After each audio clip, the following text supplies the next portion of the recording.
hit the record.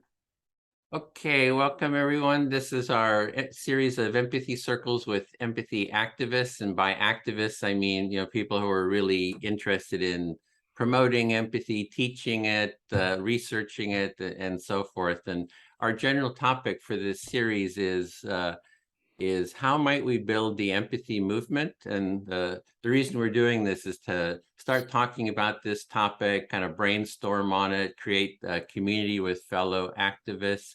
So I'd like to invite anyone watching this that if you're an empathy activist, contact me. My contact info is down below. Send me an email. We can set up a call, a circle like this. So I want to kind of spread these and kind of help use them to build the empathy movement. And we're going to be using the empathy circle process for this discussion. They're going to go for about an hour and 45 minutes. And everyone here knows the practice, and there's instructions below for how to do it if you want to see how it's done. So maybe we can just start with introductions before we get into the topic. And our topic is a little bit different. It's what is the importance of a good definition of empathy for building the movement? So it's a little sub topic. And I'll just start. I'm Edwin Rutsch. I live in the San Francisco Bay Area. I've been working for, going on 15 years on the topic of empathy, doing trainings. Empathy 10th even ran for Congress as the empathy candidate. So just doing everything I can to build a more empathic society. So Lou, do you want to go? Yeah, I'm Zweier. I'm from Northern California. I've been working with Edwin for about, 4 years, maybe 5 years, doing empathy circle practice and teaching that to people. I helped design the empathy circle facilitator training. It's been going on for a couple of years. And I have a background in nonviolent communication and other kinds of conflict resolution and restorative practices. And I also teach leadership. Yeah, thanks. Priyanka? Hi, I'm Priyanka. I'm from Bangalore, India. I teach communication skills at a higher education institute here in Bangalore. And I also have a background in nonviolent communication. And I'm working with Edwin on the Defining Empathy project as well. And hope to write a paper on it that will hopefully help us to enlighten people on the definition of more focused on self-empathy. Great. Lidewij? Yeah, nice. So my name is Lidewij Niezink. That sounds Dutch. That's because I am very Dutch. Born and raised in the Netherlands, living in France nowadays because I found my love and he was a Frenchman. Things happen. I've been studying empathy and practicing empathy for the past 20 years. Did a PhD in social psychology and then got interviewed by Edwin, who found me on the internet many, many years ago, and started working with Edwin a bit. And then at some point our ways split again, and nowadays I'm working mostly on empathy training, different training programs around empathy in organizations together with my colleague Catherine Train in South Africa. We run a company called Empathic Intervision. And so on the one hand, research, academia.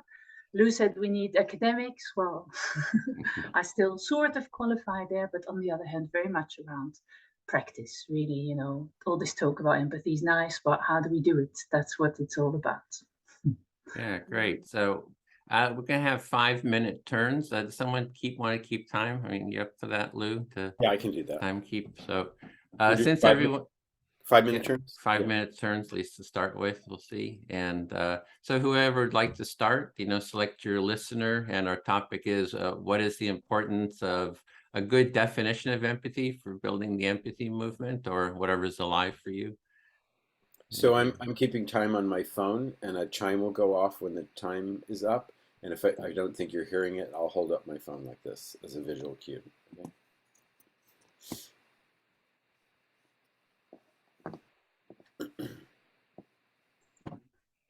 Okay, I can go if nobody's going first. Edwin, would you be willing to listen to me? I'm listening. Yeah, I think defining empathy is really important. And not as a general, I don't think it's like normally a general academic pursuit where we theorize and all that, but that it needs to be grounded in the context of the circle. Because I often found this also this problem when I was trying to, campaign for the empathy circles. From my own experience, I found them to be very helpful, but it was very difficult for me to, without having a definition of what we stand for in the circuit, it was very difficult to explain it to other people. So you're seeing the importance of a definition of empathy, but grounding it in the empathy circle. And because you're trying to explain to people what the empathy, to take part in the empathy circle, and it seems like definition was always sort of an issue around that. Yeah, because often what happens is that when we are communicating about, when I'm communicating to other people about it and encouraging them to join, they have some kind of definition about empathy in their heads, and I have something else. So what happens is we tend to bypass each other. Like they are think we are using the same word, empathy, but for them it means something else, and for me it means something else. So what happens is you have different definitions. You have one definition, other people have different definitions, and you're just talking past each other. Yeah. And sometimes in the NVC communities, I've noticed that there's a lot of resistance to these circles, because people have some kind of misconception that might or might not be, it's probably not true. It's probably not so. Yeah, it sounds like you're seeing sort of resistance to using the empathy So in order to circle. counteract all this and to be able, because I really believe in the circles, because personally, from my own personal experience, I received support. Am I audible? Yeah, I'm hearing you. I reflected a little bit, but you didn't hear that. But Okay. Yeah, so personally from these circles, I've gained a lot. I've also tested them in my classrooms, and I've received so much of positive feedback from my students that I've gained even more belief in the circles. And I'm so sick of all the theorizing and all the lip service towards empathy. We hear a lot of corporate leaders also talking about empathy, but how many people are actually teaching us how to do it apart from here in this, these empathy circle space? So I'm hearing that you've really found this empathy circles beneficial, and when you've done them with your students, you've really gotten good feedback on that, and you're just feeling frustrated with people talking about definitions, but it's not really connected to practice. Yeah. So if we can define empathy that is rooted in the circle, and someone says, no, but I think empathy is this, I say, yeah, true empathy, that's what empathy means to you. But when I'm talking about empathy in the context of the empathy circles, this is what I mean. So you think it's a good idea that we're grounding the definition in the empathy circle because you can show people what it is that you mean, and maybe for better clarity. And sometimes what happens is it becomes combative. Like people don't want to give up their beliefs, and I do that also. So if I'm challenging someone, no, that's not what empathy is, and I'm challenging them, then they become defensive or wall. So when I say, yeah, you're absolutely right, but what I mean to say is, in the context of the circle, this is how uh, we define empathy. I'm sure your definition is also correct. It's just how we are defining it. It removes that combativeness amongst people, that defensiveness also. So when people have these different definitions, there's sort of a combativeness that happens. And by saying, this is how I'm defining it, and this is within the context of the empathy circle, you feel that you can kind of move past that combative issue, resistance to it. And and I also agree with Lou, like we were talking earlier, that it has to be practical. And so by grounding it in the circle, we are making it practical. I'm also not interested in the endless theorizing and the arguments and the academic discussions. I want it to be this impact to be, because it's very urgent. I feel like the need to spread empathy is so urgent. So grounding it in the circle will I hope, expedite the process of spreading the culture of empathy. Yeah, we talked before about it being practical, and you want the it to be practical because you see the need for empathy in the world. So grounding it in the empathy circle sounds like you feel that will be more of a practical way to sort of spread the empathy message, I guess. Thank you, Edwin. I feel fully heard. Okay, great. Then I'll speak to Lidewij. Yeah, that was great. Just Priyanka really laid it out there. Really appreciate her explanation of it, because I just see that it is such a morass, the definitions, and I had talked to Dan Batson, we're talking about empathy, and he says there's all these definitions, you just have to be really clear what you mean and kind of stick to it. And I think that's kind of what I'm wanting to focus on. Yeah, so you're here, you're delighted with what Priyanka just has been sharing, because you recognize this, you worked on it before, you spoke with Dan Batson about all these different definitions of empathy that are out there, and that you think it's really important to centralize, to know what is it that you're working on. Yeah, the main definition out there that seems to have kind of caught on is this affective cognitive empathy sort of a model. And I just see a lot of problems with that model. And I think, creating a model that's more accessible and also based in the empathy circle would be more effective. Yeah, and so you see the cognitive emotional model, that is cognitive affective model, that is in swing at the moment in empathy circles, not the empathy circle, is not, there's a lot of problems with it. So you think it's important to have something different from that is more practical, and you would really like it to be grounded in the empathy circles themselves. Yeah, all those books back there are empathy books, and most of the people are kind of going into this, oh, there's cognitive affective empathy. So it's really, yeah, from some of the academics I've talked to, they're already saying, hey, that model doesn't work, we got to go to something else. Or so it's already sort of falling out of fashion, I'm hearing, kind of at a more academic level, because sort of the ineffectiveness of it.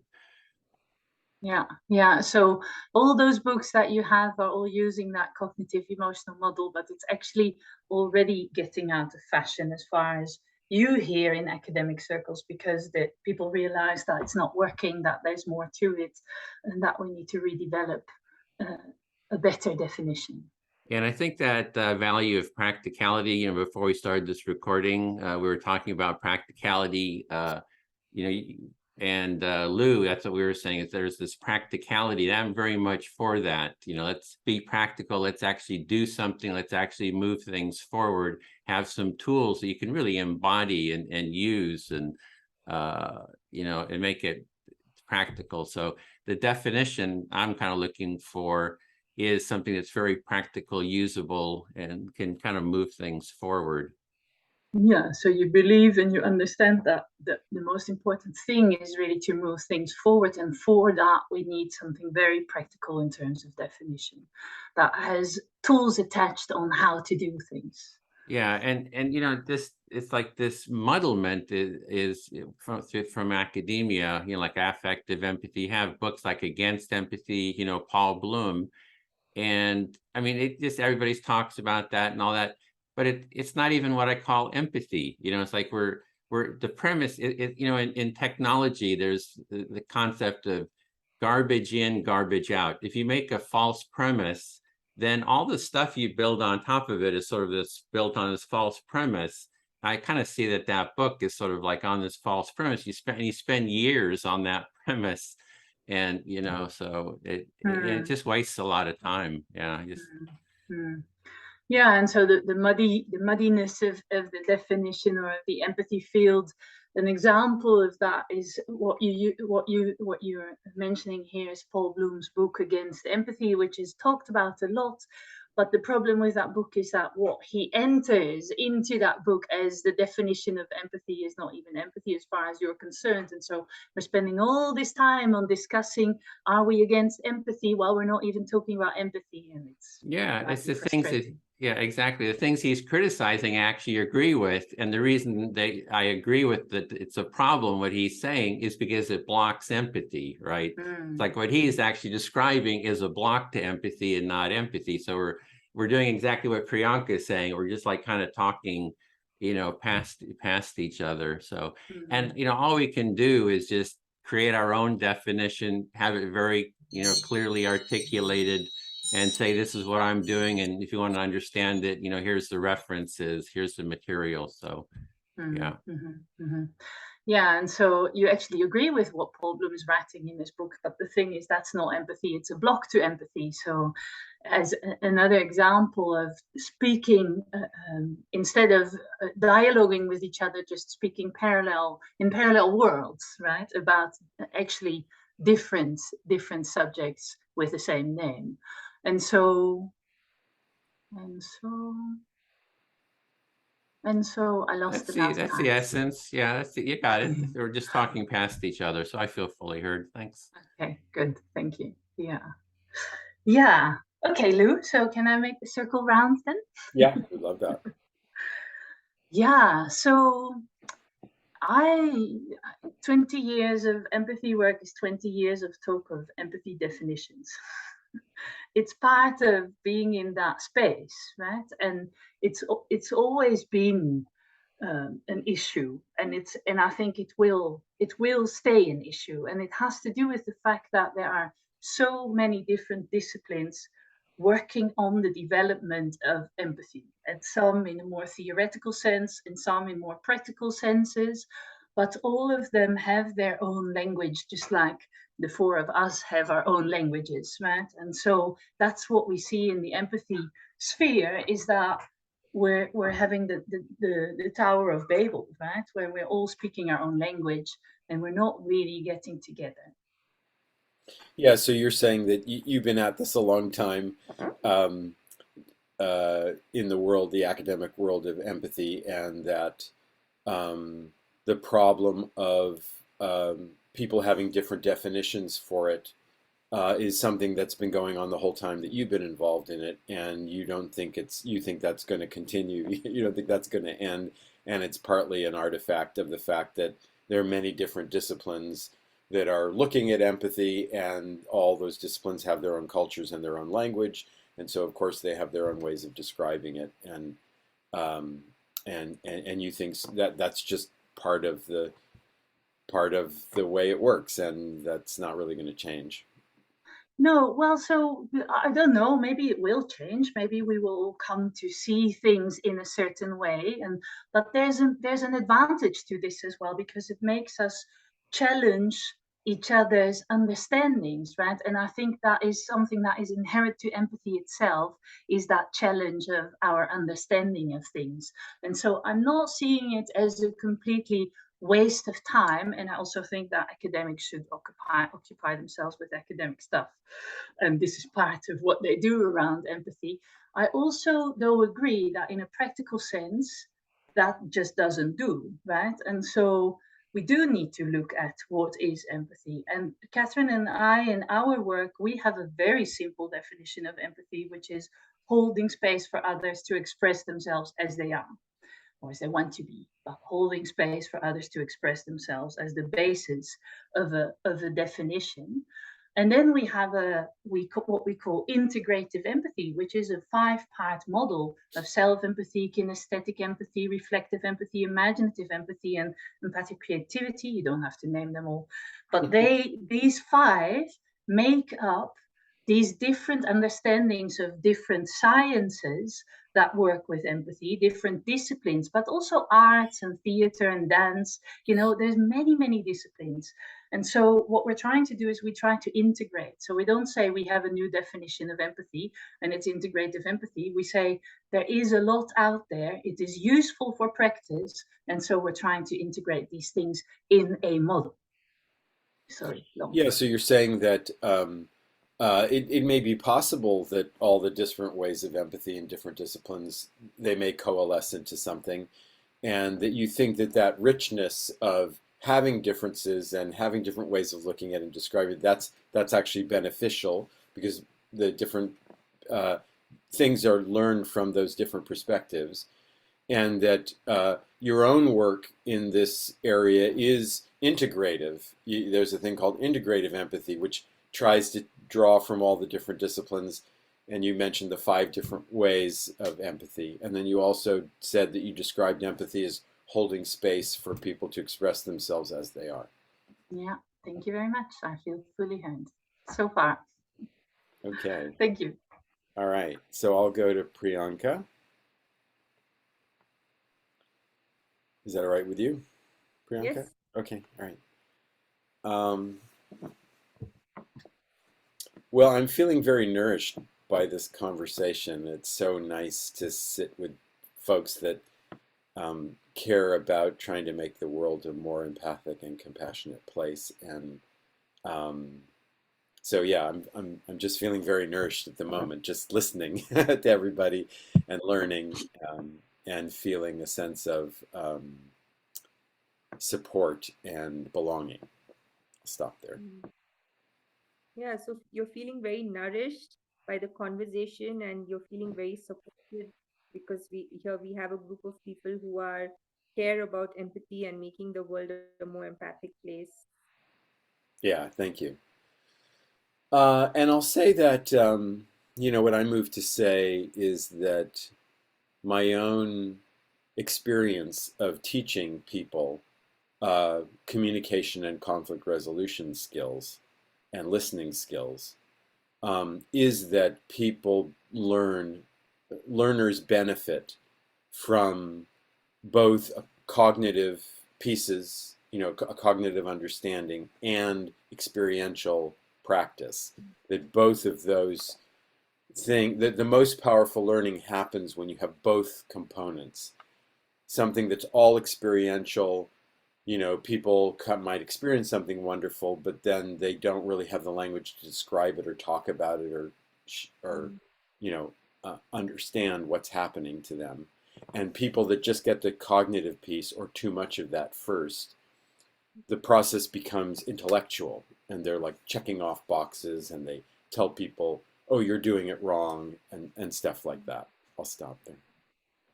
Yeah, so in your own experience of teaching communication and conflict resolution skills, you found that the most learning happens when there is a balance of the cognitive and the experiential. Because going to the extreme towards the cognitive side, people are just checking boxes and it's too intellectual. Going to extreme on the experiential side, they might have a great experience, but they don't have the ability to articulate what they just learned. Yeah. And I'd say, my kind of broad definition of empathy is open-heartedness. Like how do people open their hearts to each other? And I like that language because most people can understand that or kind of understand what empathy is from saying that. Even if maybe they don't know exactly how to do that or how to move into that if they're feeling whatever defensive or distance or whatever.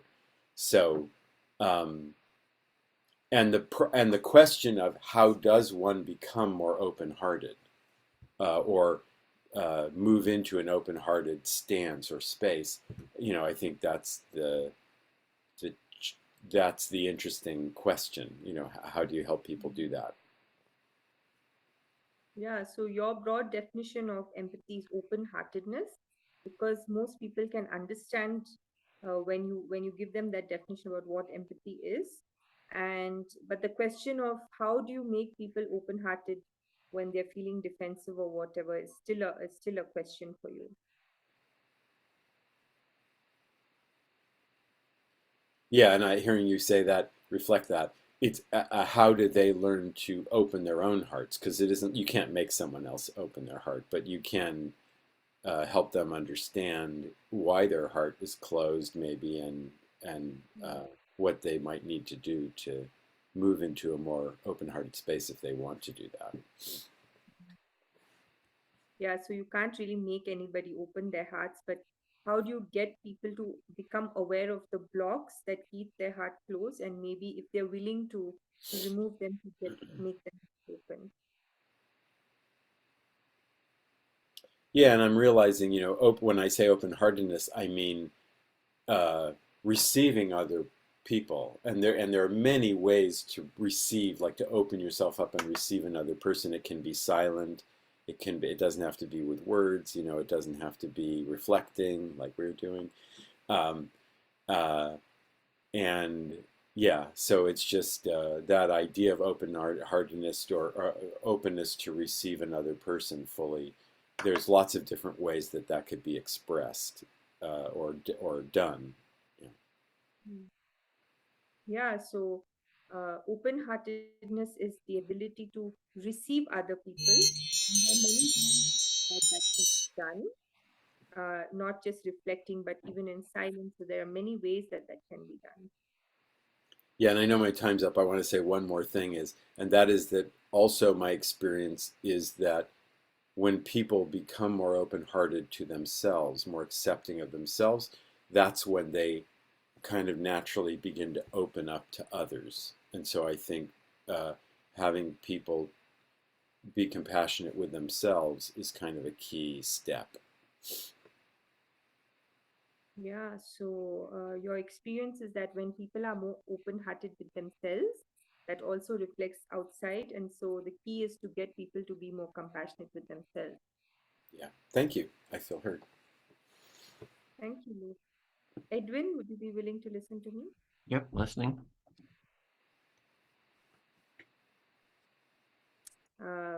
Yeah, I think what Lou said was just beautiful. And uh, and it's getting me to think that each one of us has our own definition of what empathy means.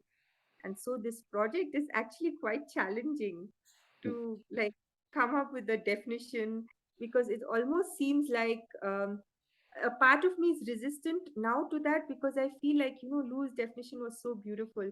And if I were to stand there and tell Lou, no, Lou, this is the definition of empathy, it kind of go against the value of empathy that I'm trying to cultivate in myself. So you're just noticing that everyone has their own definitions of sort of personal definitions, and you really appreciate Lou's open-hearted definition. And if you kind of go against that and say, no, this is what it is, it sounds like you kind of feel uncomfortable kind of doing that. And some kind of PTSD from school, because whenever I had a creative answer and some teacher would shut me down because no, that's not how it's supposed to be, that I got that kind of vibe from that thought. And so I'm thinking now that even if we are coming up with a definition, can we be open-hearted enough to also allow people to not open-hearted but flexible, or find some way of uh, articulating that definition in such a way that it adds to people and does not give this sort of uh, mm, like does not block them from also articulating their own definition of empathy. So you'd like find a definition it sort of doesn't put other people's definition down, that's kind of open and can kind of include other people's definition, so maybe a more inclusive, and you're just kind of Yeah. thinking about how that could be done. And also, like I so resonated with what Lidwij said. I hope I'm pronouncing your name right, Lidwij. You're wondering about Lidewij, if you're pronouncing your name right. Why? That everybody has their own language. So everybody's speaking their language and everybody's speaking from their experience and from their background. So who am I to, come and say, no, this is what it should be? But on the other hand, because of the practical problems I'm having to I'm having to spread the culture of empathy, I think it's still important to define what I want to say, but in a way that it doesn't take away anything from the other person. So you see the importance of everyone having their own definition, but you want to create a definition that doesn't take away from other people's definition, because you see the importance, sort of the need for that. So now I have to start thinking about, because I'm working on self-empathy, and it's the same issue there also. And so how can I articulate this definition in a way that also does not take away from someone else's own personal experience, but rather maybe even add to that? Yeah, you're working on self-empathy, so how can you define it in a way that doesn't take away from other people? So kind of maybe adds to their definition of that. Yeah, because the dangers of not clarifying what I mean are very serious. Like Edwin, you mentioned about Paul Bloom, who's talking about obstacles to empathy, but and the meaning, what totally agree with him, because he's talking about the blocks to empathy, but he's calling it empathy. So this danger, it's very dangerous to our cause. These kind of misunderstandings. Yeah, so you see how these misunderstandings can be sort of a danger to the cause, really, of moving empathy, out, kind of having a movement. Yeah, so now it's like I'm thinking there has to be a balance, and I don't want to be like the school teacher, the horrible teacher in school is like, no, this is my definition, and no way, that totally doesn't agree with my values. But at the same time, I need to define what I mean, so there is no misunderstanding. Yeah, you don't want to be a harsh schoolmaster or mistress, saying this is what it is, because it sounds like you had that experience when you were in school too. People putting you down, the teachers putting you down. But you do see there's a need for a definition too. It's important to have that. So you're sort of balancing, being sort of inclusive, but yet maybe being clear on what your definition is. Yes. Thank you, Edwin. I feel fully heard. Okay, I'll speak back to you then. Yeah, I want to, as you were speaking, I was thinking, we want to define empathy within the context of the empathy circle. So I wanted to bring in the empathy circle, into the discussion here.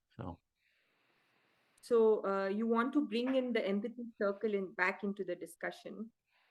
So, part of, being open to others is what we're doing right here. Like within the empathy circle, everyone can bring up whatever their definition is, and it will be heard to their satisfaction, right? So we are showing that in the empathy circle, all the different opinions are here, or not just opinions, but feelings. We're here to hear all the different feelings and thoughts that come up. Yeah, so in the circle, we hear everybody, and everybody gets an opportunity to express their opinions, not just opinions, but also feelings. So we are doing that. Yeah, and so I'm actually having a chance here to share what my thoughts are, and you're reflecting back, giving me space to do that. So I think that supports what I'm calling empathy, right? That space where you can kind of freely share, and also be heard by others. Yeah, so here you're getting the opportunity to share, and I'm reflecting back. So you're getting that space to share your opinion. And the other component is that there's this need for the dialogue for sort of working through these issues, right? It's like, well, I have this idea, I have that idea, and you kind of go back and forth in the dialogue, and you come to sort of more mutual understanding of each other. So that's kind of part of the empathy circle, but it's also part of maybe the strength of empathy is, really hearing each other and going deeper, having deeper understanding, deeper sort of emotional connection. Yeah, so that's the whole point of the empathy circle, is to have a dialogue and understand each other, understand different viewpoints, so that we can have a deeper connection with each other. Yeah, and for example, Paul Bloom, he refuses he refuses to have a dialogue. It's like 5 years. I said, hey, let's have a dialogue about this. And he says, no time. So yeah, so Paul Bloom is refusing to have a dialogue about it because he has no time. yeah. And I heard his feelings too. He said, I heard his feelings. I I associated the lack of empathy with psychopathy, and he thought that was like really bad. And so he said, he's not going to talk to me. Okay, so you hurt his feelings because you told him that lack of empathy is a sign of psychopathy, and his feelings were hurt by that. Yeah, I don't think I hurt his feelings. He hurt his own feelings, I think. Maybe he should take responsibility for that. Yeah. Yeah, so you don't think you hurt his feelings, but he hurt his own feelings because he Yeah. has to bear responsibility for his own feelings. Speaking of which, I think people who say that their feelings are hurt, that a lot of times their feelings are hurt because they don't empathize. If you empathize, your feelings aren't hurt because you really kind of hear what other people are saying and what's behind it. So that's just another thought. Yeah, and speaking of feeling, people whose feelings are hurt, if they truly empathize with the other person who said those things, then because they understand, their feelings probably won't be hurt. Yeah. So yeah, the other thing I was thinking of is the main model out there, affective cognitive empathy.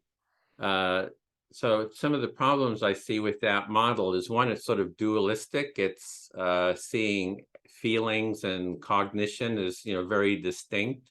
And I think those distinctions, it's hard to really make those kind of distinctions that clearly. Yeah. So in the cognitive affective model, you're seeing that they make very clear distinctions between feelings and cognition, and you feel like that's not really that doesn't really work, and it's hard to make that distinction. And the other aspect of that is, what I'm seeing is a lot of the affective, what they're calling affective empathy, are sort of responses to empathy. For me, you're listening to me, sensing what's happening with me, sensing into my experience is what I'm considering empathy. And if you uh, if you start getting depressed by it, or you start feeling sympathy for me and other things, instead of just reflecting back, sensing what I'm saying, if you have all these reactions, you bring those reactions forward, I see those as blocks to empathy. Yeah, so if I'm listening to you and I have some reaction, like I become sad or I get depressed or I sympathize with you, then you see all of those things as blocks to empathy, whereas in the other model that's defined as empathy. Yeah. And I just finish by saying, if you bring those to the fore, like you can have those sort of in the background, but if you're not being present with me, then it becomes a block to empathy. Yeah. Yeah, I mean, you can have it in the background, but if you bring it to the to the forefront, and if you react to that, then it becomes a block because I'm not being present with you at that moment. Yep. Feel fully heard. Thank you, Edwin. Lidewij, would you be willing to listen to me? Sure. Yeah, so because you've been in the empathy space for so long, I just want to like vent some of my frustrations and talk to you about, because like you said, everyone has their own language about empathy, and self empathy is even I feel like a even bigger minefield when it comes to definitions. Um, and yeah, I feel like what I'm doing is, sometimes I feel like what I'm doing is totally useless because someone will come up and like say, oh no, but I think this and I think that, and they'll become very defensive, even though that's not my objective. My objective is just to move the empathy culture forward. Mm-hmm. Yeah, so you want to vent a bit to me because I've been in this space so long. That's an interesting reason. Sorry. And so because you see, you refer to my talking about different languages and all these definitions of empathy, and you think that in the self-empathy space, it might be even more of a minefield where you encounter people where you speak about self-empathy with, and they don't, they it's almost as if they block. Instead of that, you can open them up and exchange with them. There's some sort of block, and you feel that it makes your work or what you're trying to do quite useless in that space. And academics are the worst because they're just used to arguing their theory, and they're just used to, and I had if I've had some discussions with colleagues, and they just focus on the intellectual sort of theorizing aspect of it, and I find it very frustrating because I want to help people to learn how to listen the way I learned it in the circle, and that helped my life immensely. That's my objective. Mm-hmm. And so academics are the worst of all because they have this intellectualizing process constantly, and so you feel they listen maybe even less than others. And so you really want to help people in the space to learn to listen the way you learn to listen through the empathy circles. And I noticed there are some people who are learning empathy from other places. Like there are like EQ coaches, people from the NVC community. And the moment I start talking about empathy or the definition, everybody's like, yeah, but I believe this. Yeah, but I believe that. So I'm not going to take part in the circles because that's against my belief. And it's like, no, but that's not the point. Yeah, and so when you start speaking with people who also work in empathy in different spaces like emotional intelligence or nonviolent communication, that you notice that actually what happens is that instead of that you're having a fruitful conversation together, it's about what different people believe empathy is, and so they don't want to take part in your circles because they feel that goes against what they understand it to be, and so it's useless from the get-go. Yeah. And I think there's some psychological phenomena. I don't remember the term, where when once people believe something, they strongly resist anything, any evidence, or anybody. Like if I come and say something contrary or something they believe is contrary, then they resist it with all their might because it's very hard for them to change their belief system. Not change their belief system, but even they feel like it's an attack on their belief system. And you're referring to the psychological phenomenon where once you believe in something really strongly, it's very, very difficult to see things differently because you very often perceive what's being said as an attack on your beliefs. So I don't want to poke the tiger. Like I don't want to poke the tiger. So when I'm talking to people, I don't want to raise that kind of defensiveness. So I've noticed that when I'm coming up with this definition for self-empathy, that it be inclusive, that it be balanced. Because like Edwin was talking about, that's what we're doing in the circle. That's absolutely right. But how do I get people into the circle? Before I even get them to participate in the circle, I'll be telling them this is how we define it, and that's why we want you to participate. So that is the problem. Yeah, so you want your definition of self-empathy to be balanced and to be inclusive, but you feel that you need people in the circle in order to have the space, in order to have that type of communication with each other where they don't have to get defensive, but you can actually develop the conversation together. Yeah, and I'll just finish one point, Luke. So today I was having a conversation with my best friend from college, and I told her, "Oh, we have to cut the conversation because I have a meeting now." She's like, "What's the meeting?" And I told her, "We're just going to sit in a circle, and we're going to talk and listen to each other." And she's like, "Wow, that sounds so nice." Yeah, and so you talking to somebody else about actually this is what I'm going to do, sit in a circle and listen to each other, seems very attractive to other people too. Yeah. Maybe it needs to be something simple like that. Maybe that gives you some hints about how to invite people in. Yeah, nice. Thank you. Yeah. Well, Luke, can I talk to you again?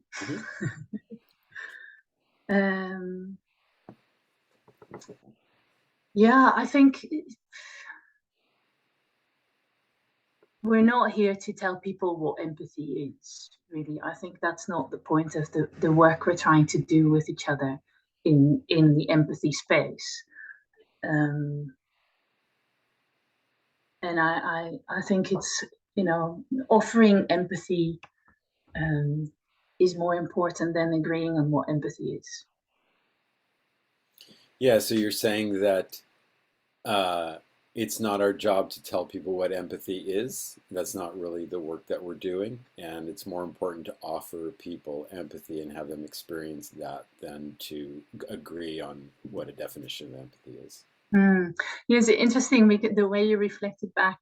I think that might be actually the process that you know, people interested in empathy come to it because they have certain needs very often, right? This is a space where we encounter a lot of people with a lot of very strong needs.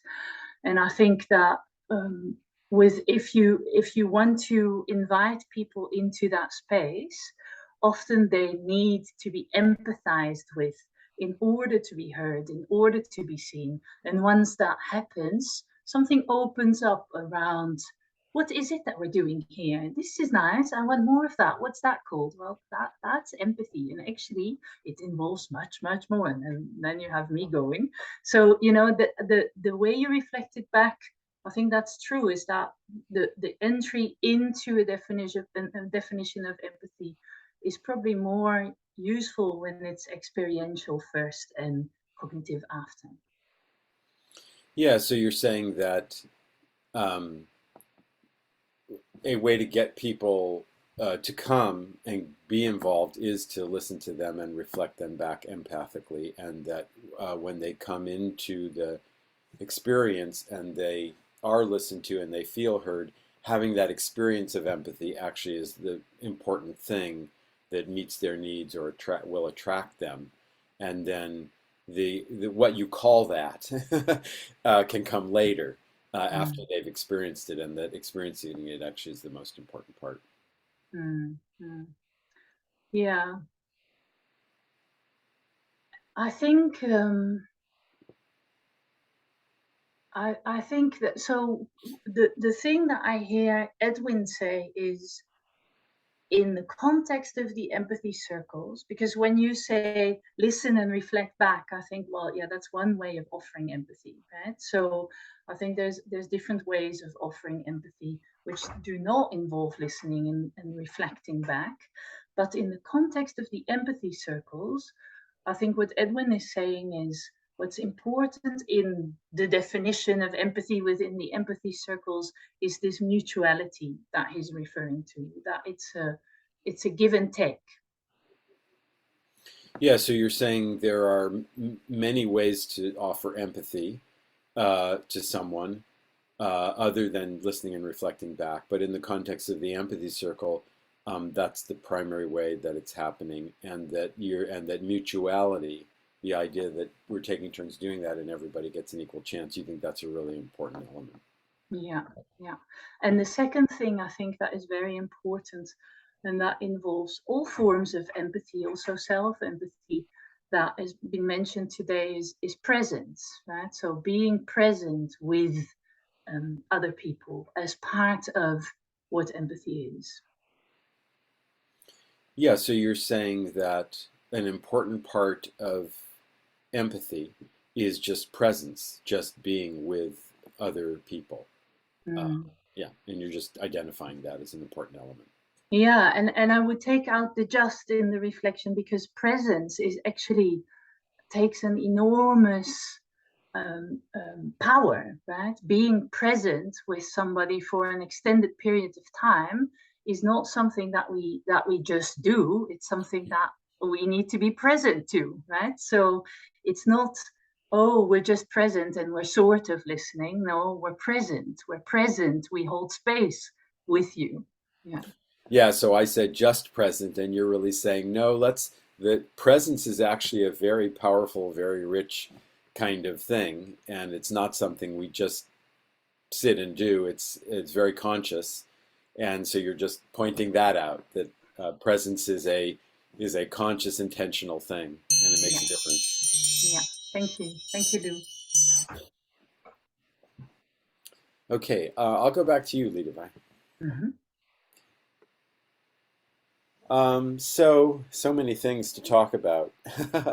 So I think one note I made to myself is shared meaning versus shared words. So I think it's much more important to pursue shared meaning than shared words, and that kind of goes against the idea of like coming up with a concrete definition.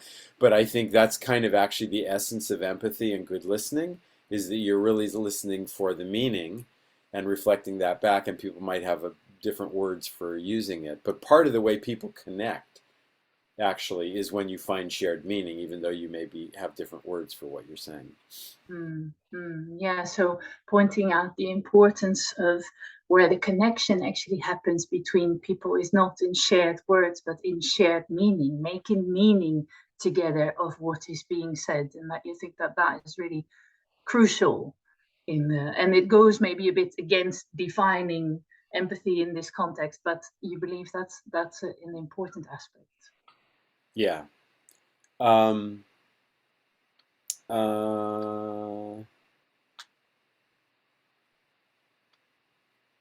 Yeah, and I think that let's see. Yeah, and so on the topic of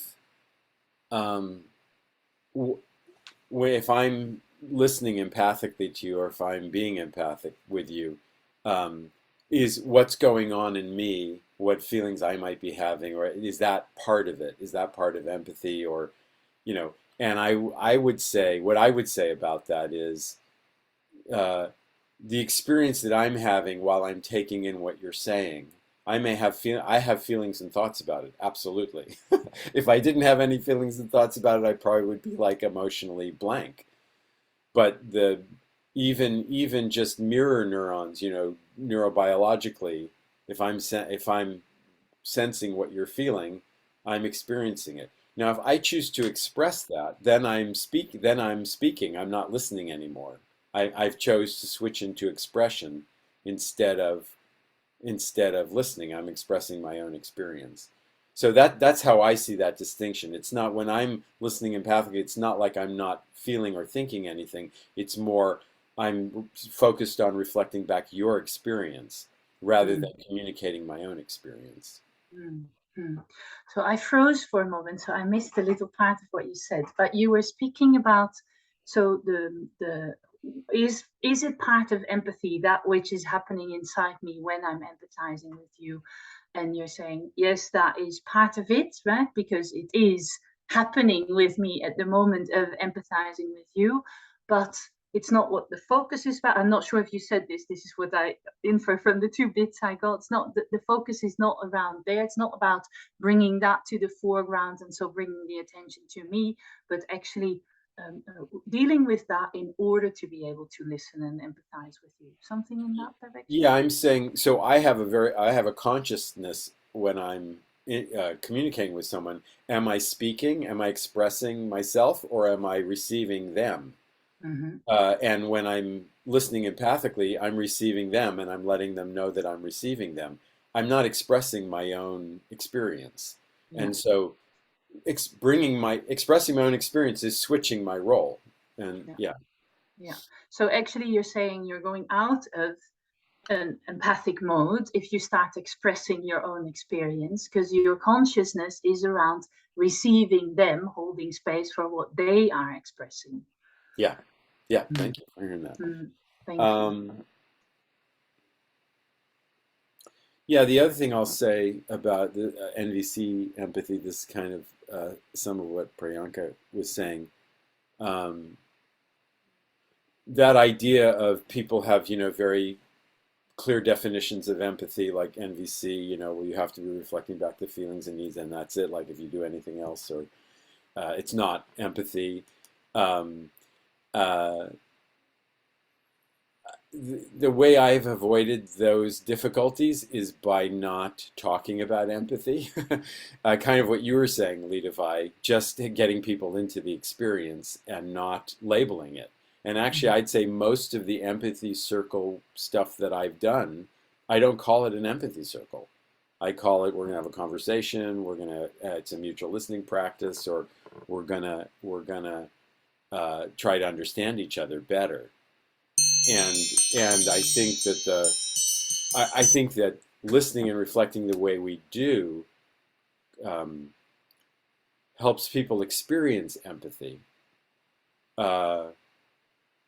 And in a non-intellectual way, they learn to be empathic by doing that, by experiencing it. They learn to do it with others. And that heart opening process that I was talking about before, it kind of happens naturally because I get listened to and I get understood. My heart opens a little bit because I'm feeling more understood. And because of that, I'm more available to the person that I listen to. My heart is more open to whatever they are doing. I think that's kind of the natural process. And then the explanation afterward comes with like understanding maybe that that's what's happening. But it should come way after because you don't want the brain, you don't want the mind tracking that or, trying to do it deliberately. Yeah. Anyway, that wasn't very clear, but.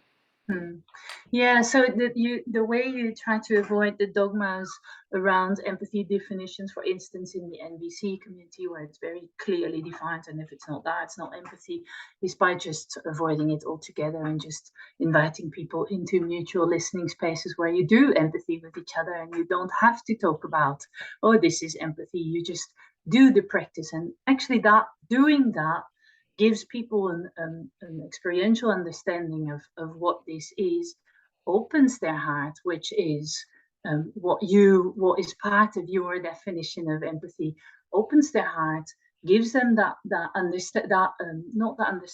experience of it. And so you think then afterwards, but way after, you can talk about cognitive understanding of what we just did, but you don't want that to be too close to it because that would make people try to do it deliberately, and you think that might not be, it's not the cognitive opening the heart that you're after, it's about the heart opening. Yeah, thank you. God, you heard me so fully. Yeah, it's about how to help people become conscious without becoming self-conscious about it. That's kind of the trick. Yeah, conscious. Thank you. I feel heard. Okay, Edwin, can I come back to you? Yep, listening. Yeah. I also have so much being said. Hey, how do you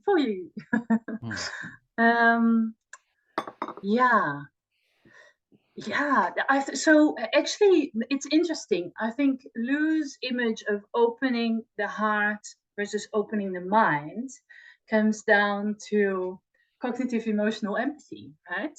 Or it doesn't, but I mean, it could very well be understood as being that, right? There's the opening the mind, the understanding, perspective, cognitive, and there's the opening the heart, the feeling, and that's emotional, affective empathy. And I think so. I understand why people got to that understanding of empathy, because people have, I think, an intuition around it doesn't involve only that brain upper part of our body. It also involves something else, that thing that we all find so difficult to talk about, especially in science, which is heart or soul or spirit or mind, or all these other words for what we are that is not just gray and white matter up in the skull. Let me stop there. Yeah, so you have some understanding from people how they got to affective and cognitive empathy, because sort of tying in with Lou, that opening of the heart versus opening of the mind, and you see those as different sort of phenomenon, and you can understand why people are using those terms. They're trying to put words to those experiences. Yeah, and why in science, I think also people moving on from that is because there is a loop there as well, which started in philosophy around cognition versus emotion. What is first? All these examples of are you first frightened and then you have the reaction, or are you perceiving and then you get frightened? This discussion in psychology and philosophy and is endless, right? And it's and that, which means that we're going in full circle again, and we're coming back from, oh no, they're not separate, they're actually one and the same thing, and we can't really pull them apart the way we do, because the brain shows that they both lighten up. So it must be the same thing. I think that's maybe what's happening at the moment in academia around, coming back to not splitting it up that way. So in philosophy, there's been this, the affective and cognitive has kind of gone back and forth. Sounds like different cycles. And now we're just coming to a cycle where it's not really split up. It's kind of one thing. So it's just part of an ongoing historical cycle. We're just at a different point in that cycle. That's my viewpoint. That might not be what's happening, but that's how I perceive what's happening at the moment around this.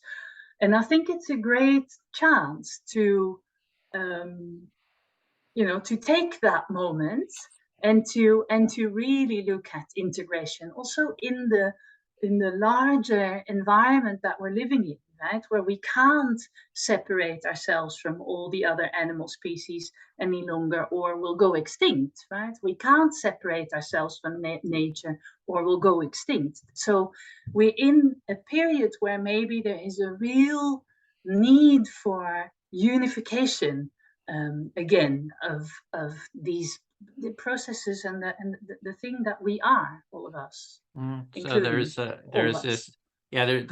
there's been gone back and forth, cognitive, affective sort of discussion, but you're looking at sort of an integration of it and seeing that maybe this is a point in history, time now, where that integration is important, and maybe it's going to really help the planet, with not seeing ourselves as different from nature or whatever. There's sort of this integrative time that's needed for just pretty much our well-being.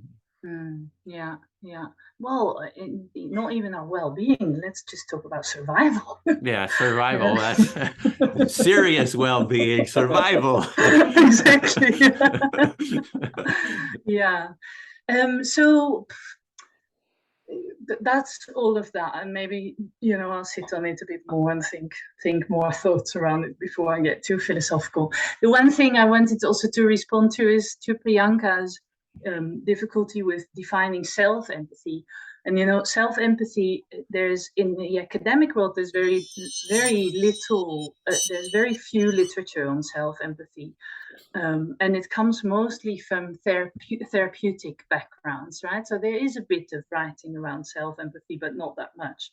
But nowadays, it's all, self-empathy is all being defined around self-care, self-love, all of that, right? And I personally would caution against that take on self-empathy, and to look at self-empathy really in light of how does it serve empathy? How is self-empathy related to empathy? And so about creating inner space in order to be able to hold outer space type of thing.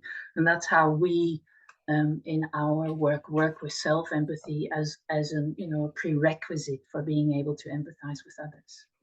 Okay, so you're kind of addressing what Priyanka's work looking into self-empathy, that there's very little about self-empathy in the academic literature. It's more about in the therapeutic. There's some work there, but the self-empathy is going into self-care, take care of yourself, baby yourself, but not baby, whatever, take care of yourself, and you're kind of concerned about cautioning against just getting into that, but more the sense of self-empathy for sort of opening yourself, preparing yourself, grounding yourself to be able to empathize with others is sort of the area you think is important.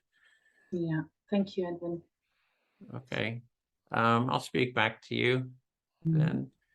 Something that was coming up was this thing about Lou talking about the doing of empathy versus the intellectualization of it, or that part. So I kind of wanted to go into that, and I see that in mediation. So sometimes when you go do mediation, people want to study the whole problem, understand the background of all the participants, but all that can get in the way of just getting people to hear each other. So I have seen that, that phenomenon. Yeah, so you see it with relation to the doing of empathy, you see that that's in mediation, that's actually the trying to get into the understanding and all the nitty-bitties of what it is can really block what they actually come to do in the mediation, which is opening themselves up, hearing each other. Yeah, as a mediator, like, Lou's a really great mediator, and we've done mediation out, on the streets and stuff with political left and right. And you can go and like study all the philosophies of the different sides and get into all that, but that actually sort of blocks just, can people hear each other? It's just, and like, I don't even, if I'm doing some mediation, people send me all kinds of documents and stuff about what the problem is. Like, I don't even want to see it. Let's just get the people together to kind of listen to each other and do empathy, listen to each other and be more empathic, go deeper, because that's sort of where things happen, is in the doing of it.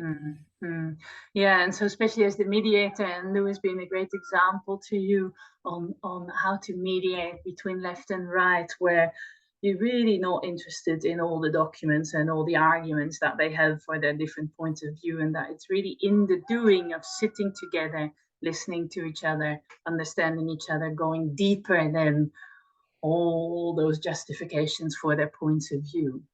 There is something, though, about, we are in the empathy circle, I've been doing it ad infinitum, right? But there is sort of like mapping the territory, though, that I think is helpful for people. It's just like, I like maps. When I go travel, I've always got my map. I know where I'm going to go. I sort of plot it. I go backpacking, I know the typology, not the height of the, I can guess like how difficult it's going to be to walk this path, because I can see how the mountains, if they're up or down, or how tall they are, and is there water, is there this. So I like maps, and I think it's good to have a map of the territory, that it can be helpful. But you do say a map of the territory can be actually really helpful, and you like maps, and you have the analogy with traveling and knowing, how steep is the mountain that I'm going to backpack up on, and where's the water, and how can I map it out for myself in order to be able to do the actual walking up the mountain there.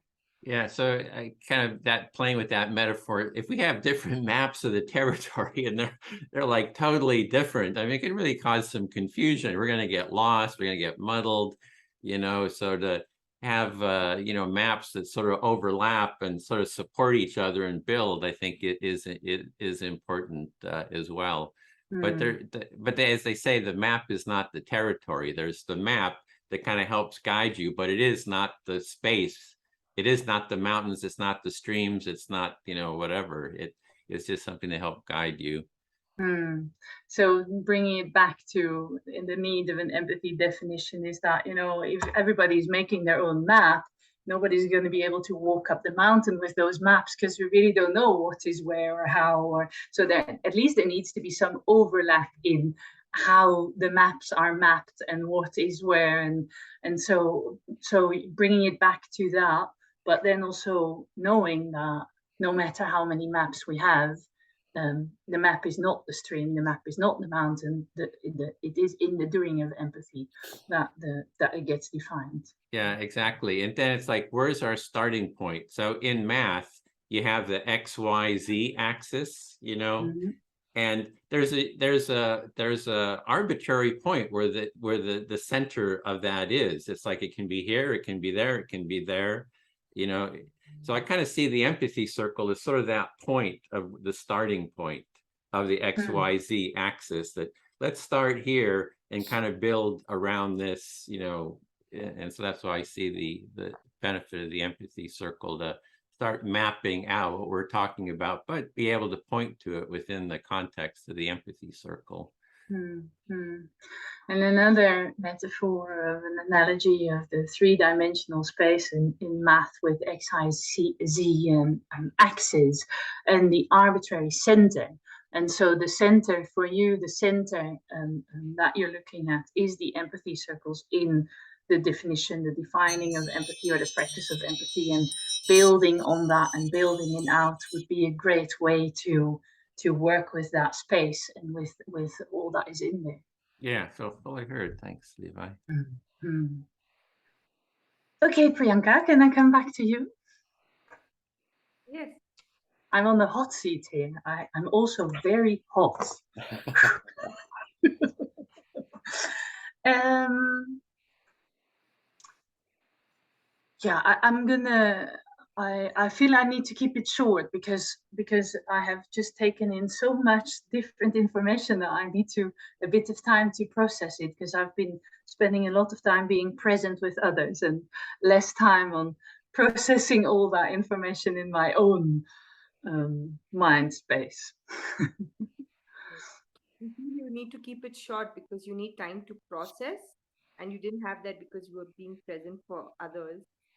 Yeah, the one thing that just came out spontaneously when Edwin was just speaking to me is that with that last image of the axis and the center, is that, you know, I think that's also one of our biases, is that is actually what you were also referring to when you try to speak with people about empathy, is that everybody thinks they're the center of the universe, right? We all have our own empathy center where we think, oh, this is really, this is from where I take it and where I build out, and I need acknowledgement of that as the center of empathy for some reason.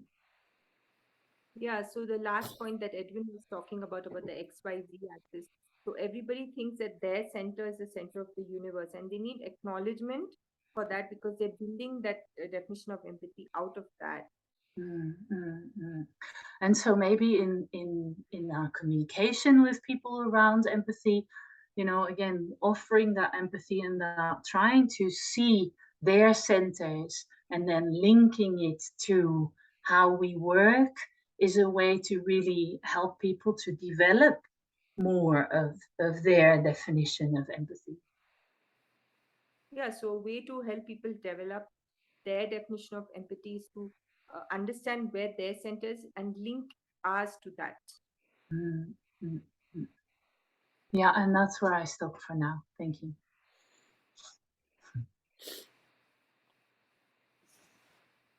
Lou, would you be willing to listen to me? Yeah. uh, uh, the thing you said about sharing the meaning, I think that's very important. Like what, because often I find that when I'm talking to people, we have the same meaning. It's just that the words we are using are different. Yeah, so you're saying that what I said about shared meaning, focusing on shared meaning rather than shared words, you really resonate with that because you notice that in your own conversations that that there is a shared meaning, but people are very uh, making very important the words. The words are different.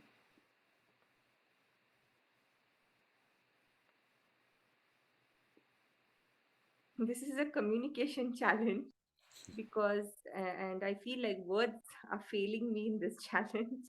I wish there was something other than words in which I could communicate with people. Yeah, so you're really just feeling that sense of challenge, that it's a challenge, the words, because they're when you communicate with people, the words get in the way sometimes, and yeah, there's more than just the words to communicate.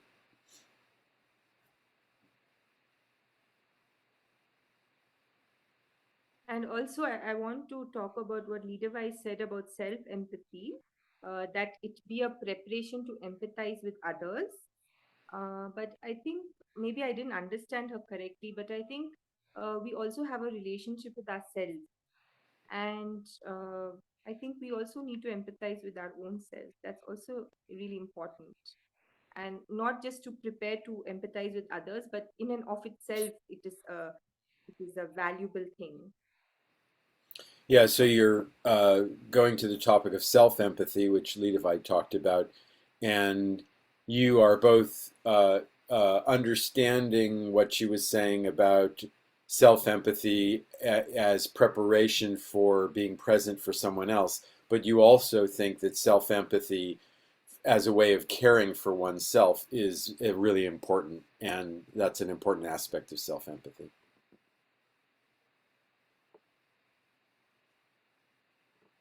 And I've done a lot of IFS work. It is like a work by Richard Schwartz, where he posits that we have different parts in ourselves. And like when we go through trauma or through a difficult experience, sometimes we develop a part that is critical, and that's like constantly putting thoughts in our head like you're so horrible, like right now I might have some shame in me, and that part is creating that shame and saying, look at you, look how stupidly you talk, or something like that. Yeah. And so So, he would have clients. Sorry, go ahead. sorry. Go ahead. No, go ahead. Go ahead. I thought you were stopping. Go ahead. Yeah, so he would have clients coming to him and talking about these parts, and he was wondering, how do I get these parts to go away? So first he thought maybe it's better to ignore them, maybe it's better to like just I'm going to ignore you now, but that didn't work. What really worked was to empathize with this part and say, wow, I'm hearing that you I'm here I want to hear what you want to say about this issue. And then when the clients really heard this part with empathy, they found that this part was actually trying to protect them. For example, if I'm feeling shame about talking out, this part is trying to protect me from like making a fool of myself, for example. Yeah. So you're talking about some in context of self-empathy. You're talking about some work, it's the work of a psychologist that you've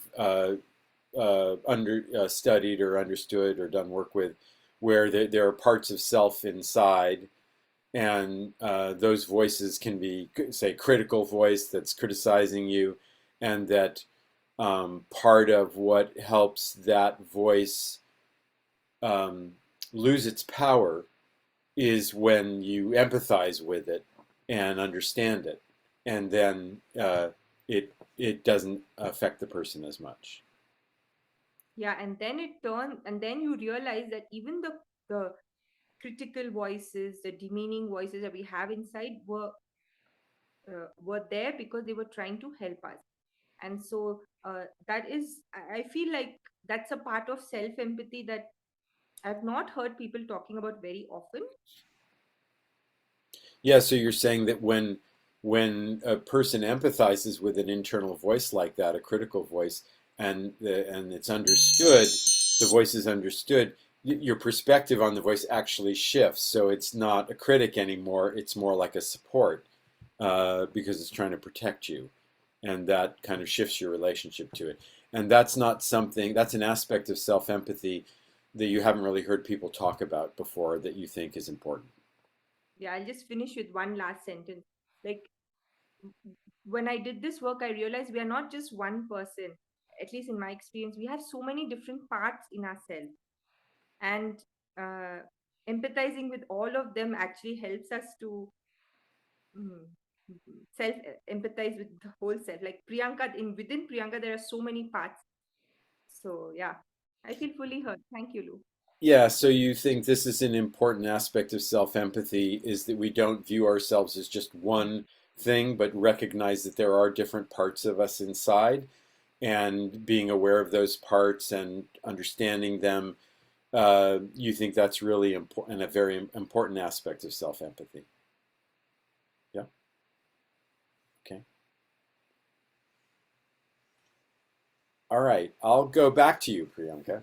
If that's okay with you. Yes. Okay. Well, it's very interesting, what this thing that you just brought up about parts of self and self-empathy is a very core teaching in the leadership training that I've been doing for 20 years, and it's based on we think about it. The group that I'm with, based on transactional analysis, which is developed in the 60s, which parts of self, like an inner critic and a inner compassionate voice and a child voice, a scared child voice, adaptive child, and a free child. Um, and if someone we're working with wants to invent another voice, that's fine too. If they find another voice inside, that's I too. But that idea of recognizing those voices, listening to them, and like you say, empathizing with them rather than saying, "Oh, I need to get rid of this or ignore this voice," because you can't really. I actually almost had some tears coming up inside me listening to you talk about that. There's something, I don't know, there's something about, I'm not sure why. I'll stop there and reflect a little bit on why that was emotional for me. Yeah, so you've been doing leadership training for the past 20 years. And what I was saying about IFS work reminded you about transactional analysis. And it's something very similar in the group where you have a wounded child. I don't remember like the wounded child and the adult child or something like that. And that the way you overcome all these critical voices is by understanding them and not by just pushing them away because that never really works. Yeah, And and I'm then realizing with a little few more seconds to reflect on it, the reason it was so emotional for me has to do with like feeling common humanity. So, here's a woman from a completely different culture, you know, very younger than me, and talking about someone else's work, not the work that our thing is based on, someone else saying that this is true, and like recognizing common humanity and kind of like consistent truths that there are that I hear, when I see the same thing being expressed by different thoughts and different practices. It's like it validates that idea, and I think that's why it became so emotional for me. It's because I felt like a connection, belonging, validation, yeah, something like that, and common humanity. Mm. So yeah, you became emotional when you heard me speaking because of you realized that it was a common humanity. I'm a different woman. I mean, I'm a woman who's very different from you in a different culture and country, age all wise also. And I'm talking about work I heard from somebody else, and you realize that there are some common truths out there, and that it gave you validation and it met your needs for belonging and humanity. Yeah, yeah.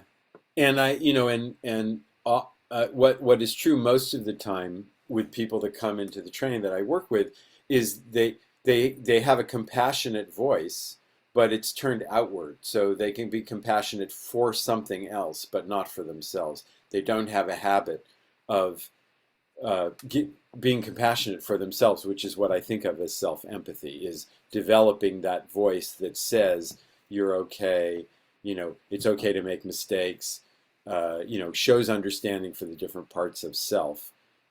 That's what I think of as self-empathy, and most people need to develop that. And one way of making contact with it is to talk to them about their child or their dog or their niece, their favorite nephew or niece, who they actually have compassionate for, that they can contact that part of themselves. And that's one of the ways we help people make contact with that voice. Mm. So many people who come to you in your work, they have this compassionate voice, but it's not turned inwards towards themselves, but outward. And most people need to develop the skill to have compassion towards themselves. And the way you get yourself into getting them to do that is by talking about their favorite niece or their dog, so that they can then slowly learn also to put that towards themselves. Yeah. Um, and then I also just want to say something about nonviolent communication, because I have studied that for a long time and taught it for a long time, and I definitely use it in my life. And and um, I've said some things about the teaching of NVC that I don't think is very effective, but I want to say that I think nonviolent communication is brilliant, and I think it's completely valid. And the idea of reflecting, listening for and reflecting people's feelings and their needs, which is what NVC defines as empathy. Um, that is what makes people feel understood. um, and yeah, and so the question is how to help people do that without it becoming an intellectual process. Um, but yes, understanding people's by needs, values, desires, universal human needs, understanding that is brilliant, and it's helped me enormously in my life, and I see it helping other people all the time. I'll stop there. Yeah, so you think envy, you've been studying, teaching, and also using envy in your own life, and you think it's brilliant, and this knowledge of needs and values and knowing what people want has helped you immensely, and you've also seen that it's helped other people. And so when you're guessing other people's feelings and needs, this is what makes people feel understood. And so that Yeah. you find very useful. Thank you. I feel heard. Thank you, Lou. Edwin, would you be willing to listen in? Listening.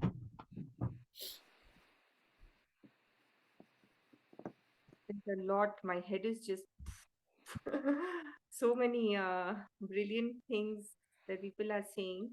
And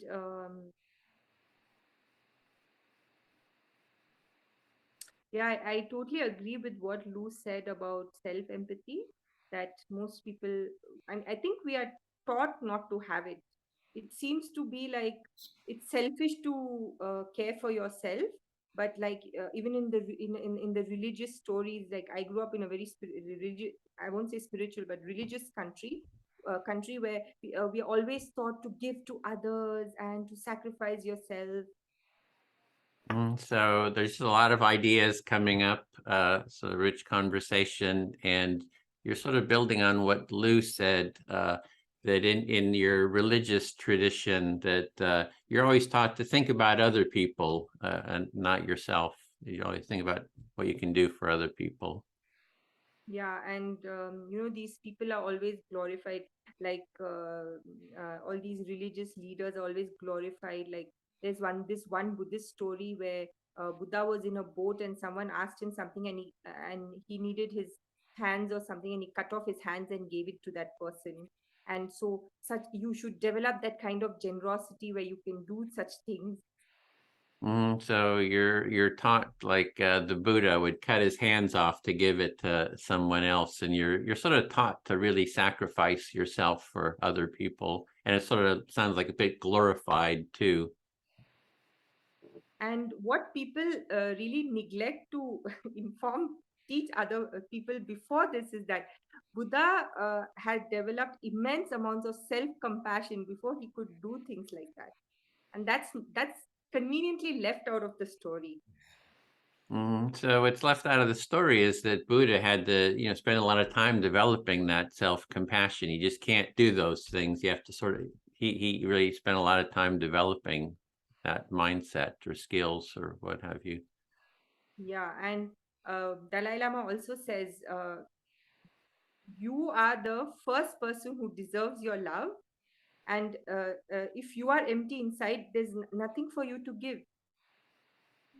So even the Dalai Lama is saying that you have to, take care of yourself, because if you're not, then you don't have anything that you can give to others.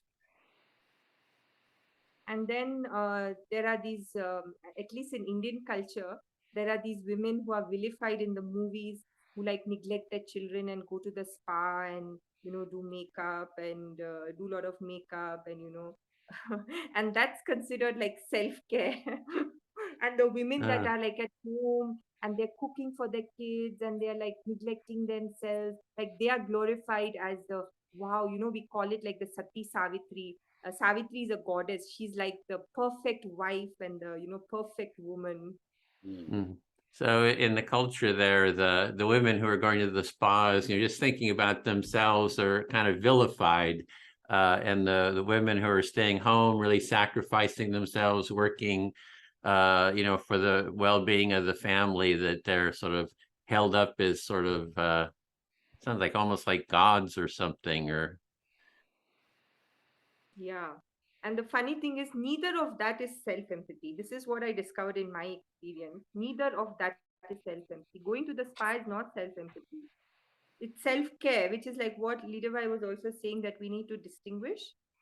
So for me, self-empathy is really just understanding yourself and what's happening in your inner ecosystem, without judgment, without sympathy, without giving yourself advice or admonishing yourself for having those feelings or thoughts or whatever.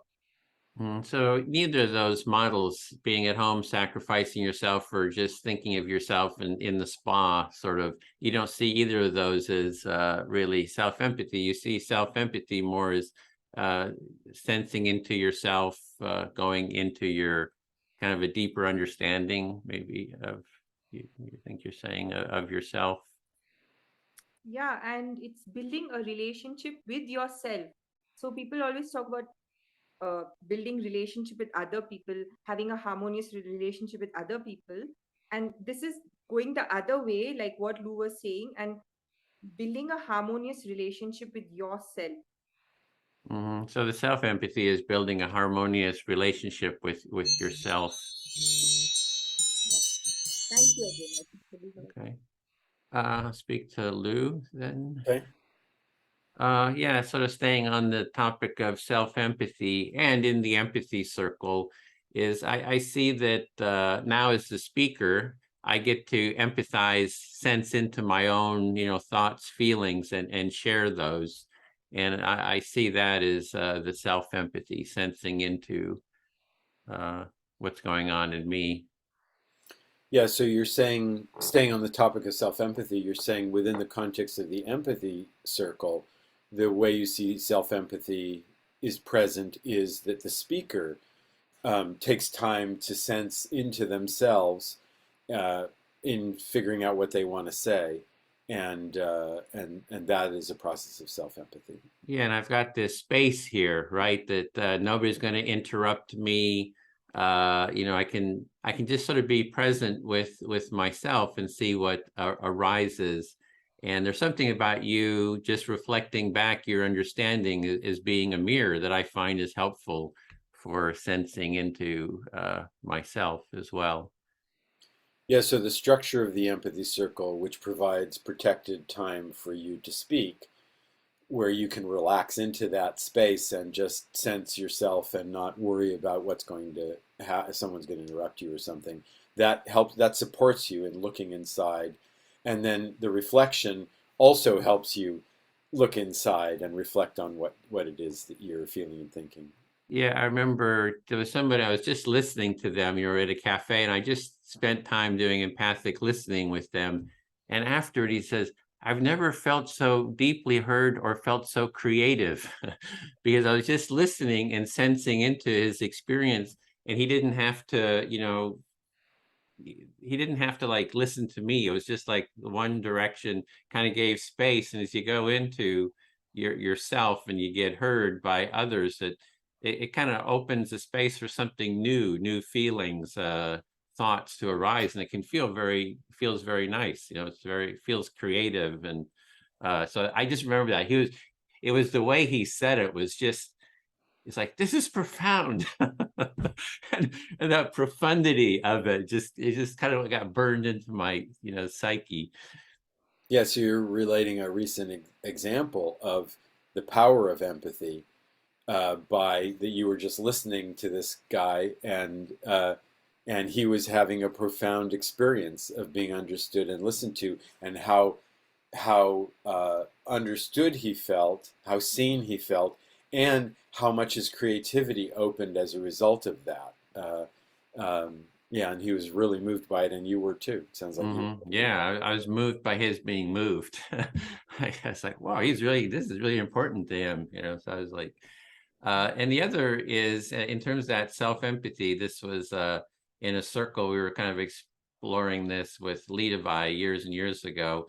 There was a woman who was having sort of creative ideas, then her self-judgment would kind of come down on those ideas, and then she felt pain, like, oh, I feel pain having my self-judgment, like I don't want to be creative because it's just too painful, right? So we kind of role played it where we did different parts of her, like I was her creativity or judgment, I can't remember, Lidewij was maybe her creativity, and we had these different parts. So she just sat back and watched the different parts of herself, kind of in this imaginative empathy role playing, kind of empathize, listen to each other. And we did, I don't know, it was like 45 minutes or something of that. And she just thought, well, this is like, I think she got a lot out of it.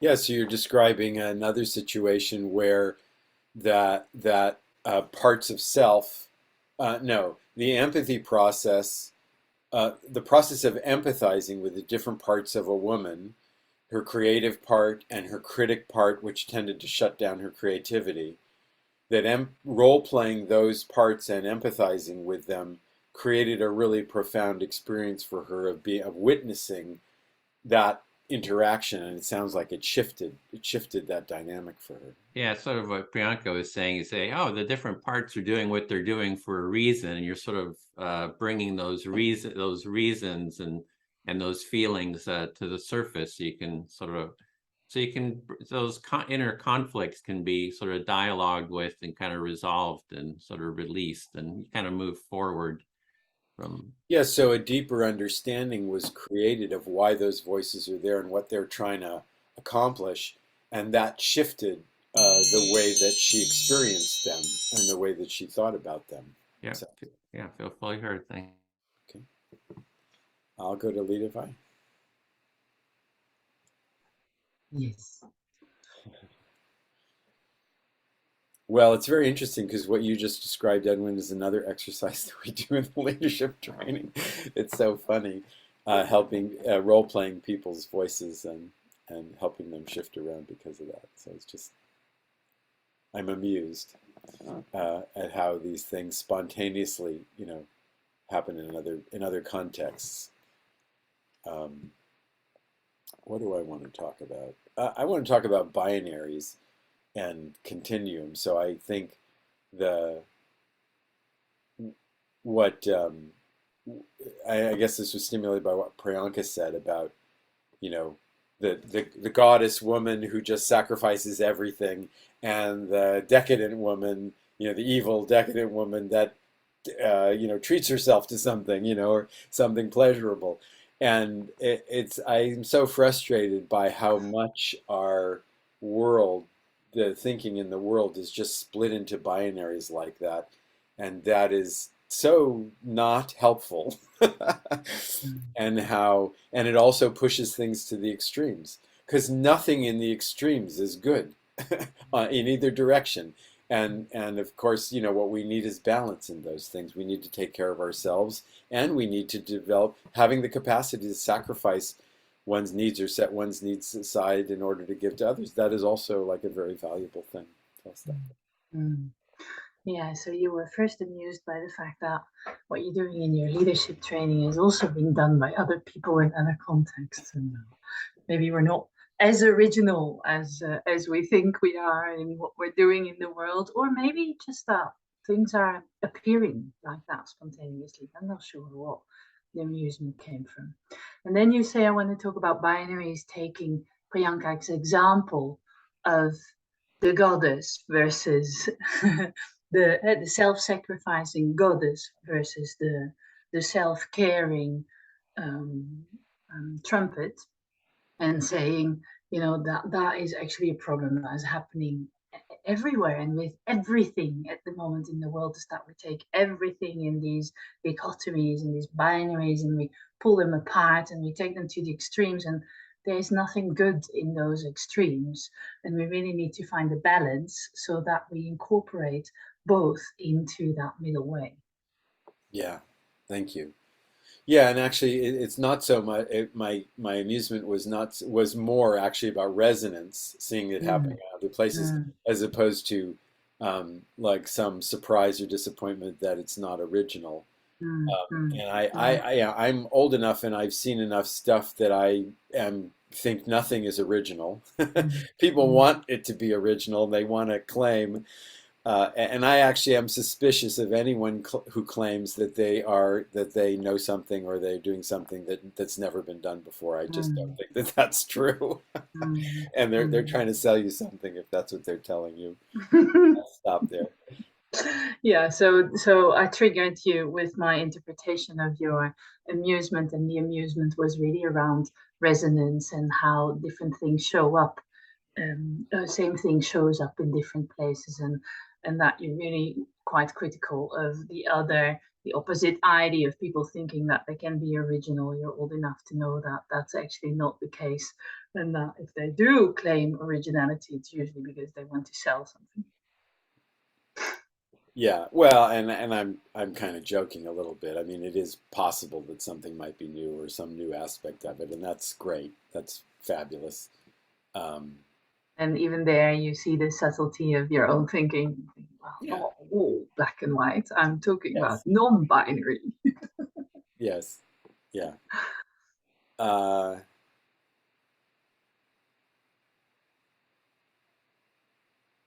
And actually, what that's bringing up for me is, a very important moment for me was when the British, a British woman did a TED Talk that started the Charter for Compassion, which is a group that looks for. So her idea was to look for where compassion is taught in all the major religions, and that idea of looking for the commonality is brilliant, I think, and has kind of set me on the road of, trying to say I'm doing something new, and you have to learn something new.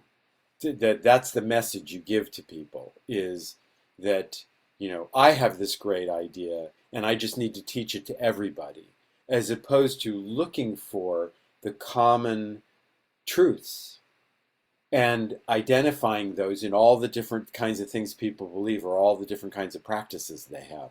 And so you don't have to learn something new. You just have to recognize the truth of this in something you already know. Let it come forward.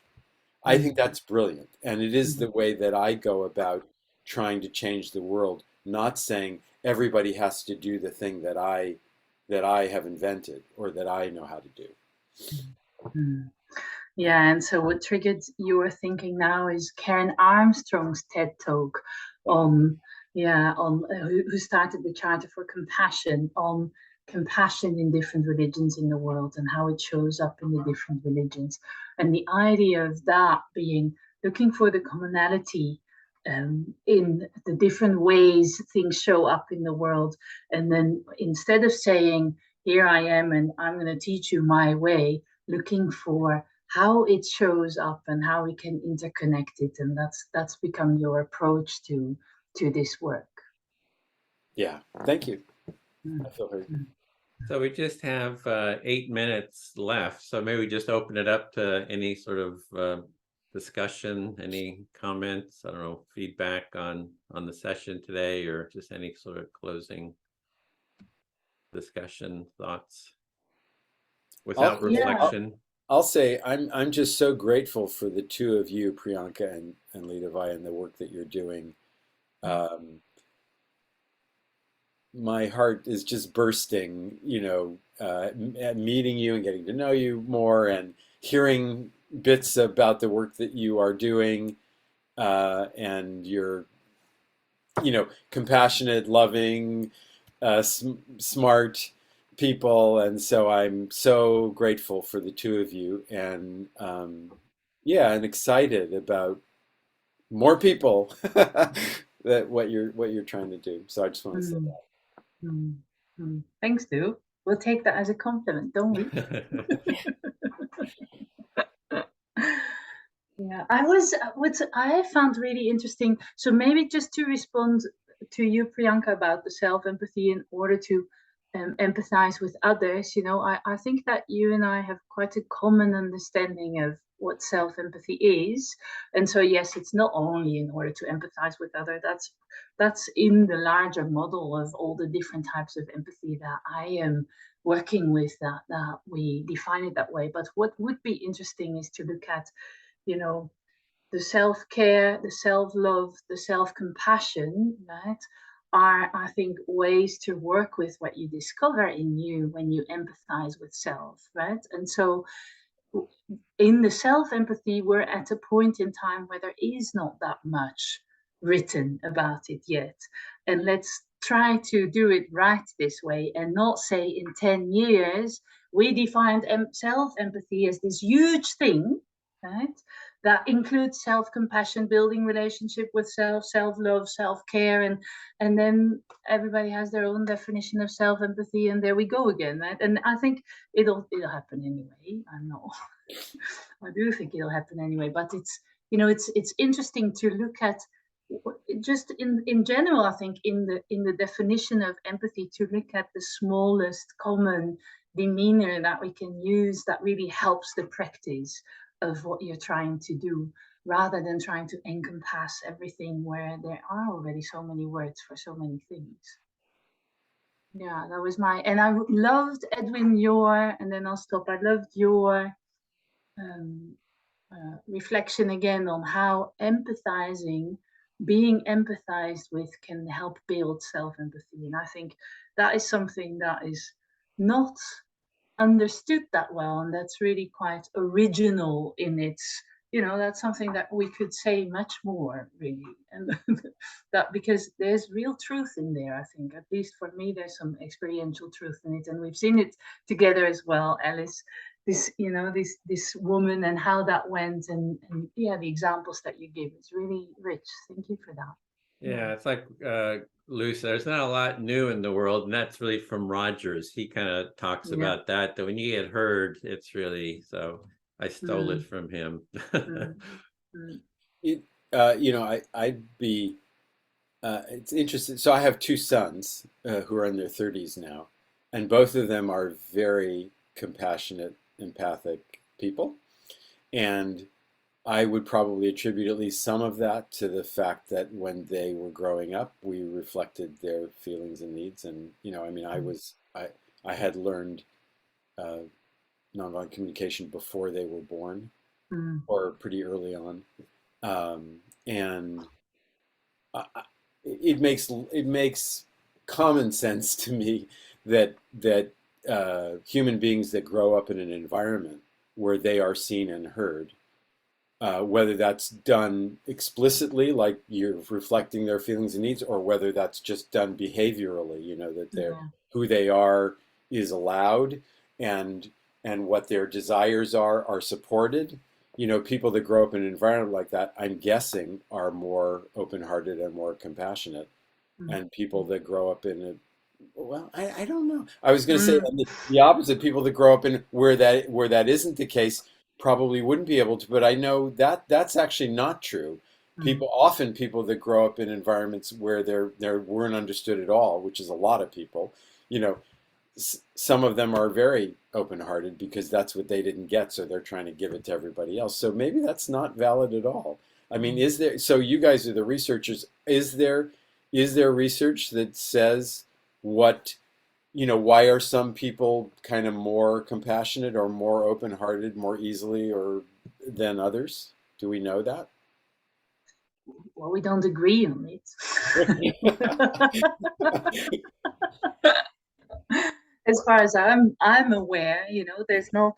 So yes, there are, but then there's also studies who say the opposite, right? And I think the work of Paul Gilbert in the Compassionate Mind Foundation is very interesting in this respect. Working with compassion in psychotherapy, that a lot of the people, when people say, oh, you have to have compassion for yourself in order to have compassion with others, he's very strongly against that, because he says it's really not true. You can see, the people that we have in our clinical practices have not received any compassion at all in their childhoods, and yet are such compassionate human beings. So let's be careful with that type of generalizations. I think that's important. I don't know.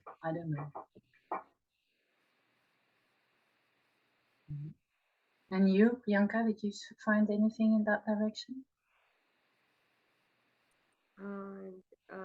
My brain is shutting down because it's 10:30 p.m. But there's so much, like this conversation was like one of the best empathy circles I've ever been part of. And I just need a lot of time to process. And maybe I'll send an email about my thoughts, because right now my brain is shutting down.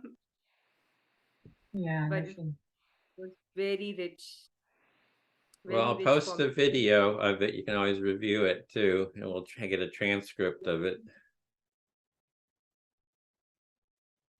Yeah, thank you all. It was lovely. Yeah, we're not really having a definition of empathy though, Edwin.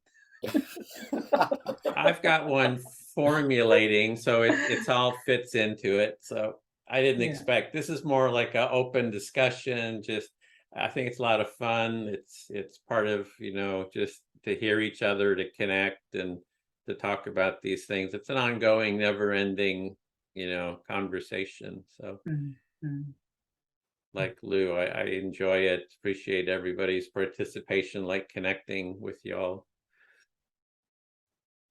Me too. Yeah, if we were going to continue, it'd be interesting to talk about, for each of us, what is our definition, or like what do we use internally? Because I use NVC. I mean, I am listening for feelings and needs when I'm doing a reflection. I'm using some of the information that the person's giving, but I'm also sensing how they're feeling about it and and why it's important to them. And the stuff I choose to reflect back has to do with what I sense is most important in what they're saying. The parts of what they are saying is important, even though I'm not like naming the values, let's say, which is what NVC people do all the time. They're like naming the values all the time, like that's the most important thing, as opposed to just recognizing what parts of what a person is saying that's most important to them, and pulling those out. So you don't have to say every word, you just have to say the parts that are most important. That's what I'm doing, as well as feeling the emotional part.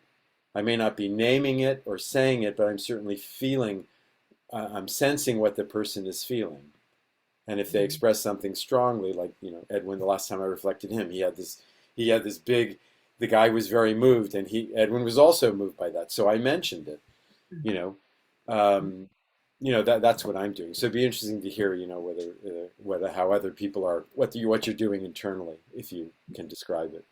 Yeah. So I should bring this to a close. We have some people waiting to come into our kind of next meeting. So thank you, everyone, and I'll turn off the recording, and to be continued. And